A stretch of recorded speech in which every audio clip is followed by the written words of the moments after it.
കവിളത്തെ മറുകിന്മേൽ വിരലോടിച്ചവളെന്റെ കാര്യം ചൊല്ലാറുണ്ടോ? ആ പൂമിഴി നിറയാറുണ്ടോ?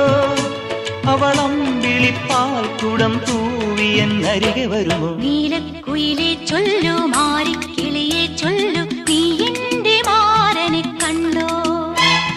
തങ്കത്തേരിൽ വന്നെൻ മാറിൽ പടരാനിന്നെൻ പുന്നാരത്തേൻ കുടം വരുമോ? മുത്തിച്ചുവപ്പിക്കാൻ കോരിക്കരിപ്പിക്കാൻ എത്തുമെന്നോ കള്ളനെത്തുമെന്നോ? മുത്തിച്ചുവപ്പിക്കാൻ